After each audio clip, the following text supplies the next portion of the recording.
Mapagpalang araw po sa ating lahat. Ako po si Brian Luis Mendoza. Ito po ang aking daily devotion ngayong araw, April 10, 2025.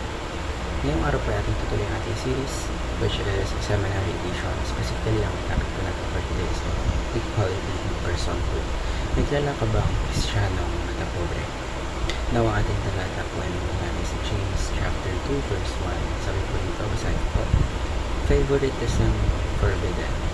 My brothers and sisters, believers in our glorious Lord Jesus Christ, must not show favoritism. Ako pang ating mas maunawaan kung ano ibig sabihin ng talatang binasa ko at upang mas maliwanagan tayo sa ating devotion. Ngayon po tayo pagkatapos sa teachings for today. So una po, sabi po dito, basahin ko po.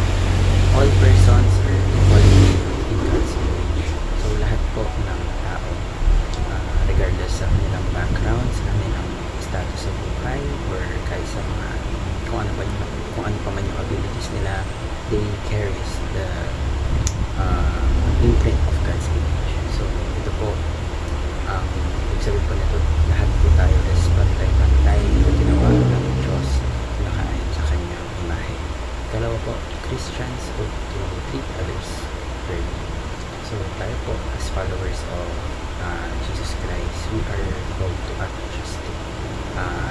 justifiably, wherein we show kindness and fairness sa lahat ng bagay na ating ginagawa sa ating for example, sa mga interactions natin without favoritism sa kung ano man yung bagay na ginagawa natin. So ikatlo po, loving God is best expressed in loving people. So yung pagmamahal po natin sa Diyos, it isn't just about pagdadasal, pag-worship, rather it is proven in kung paano natin i-treat yung ibang tao. So true devotion is reflected in genuine care.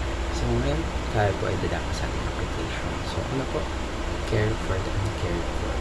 So tayo po bilang mga followers ng Jesus Christ, we should look for those who are neglected, for those who are in need or struggling. So you offer your time, resources, or just simply listen to them to show them how they are valued. Ikalawa po, notice the unnoticed. So you pay attention to those yung society overlooks. Yung mga tahimik, yung mga outcasts sa society, or yung mga lonely people. So yung small act of kindness natin, promise they can make a big difference. And last but not least, love the unlovable. Alam mo po, madaling mahalin yung mga taong mababait sa atin. But God calls us to love even those who are difficult, who are different or undeserving in our eyes. Hindi lang po dapat yung mga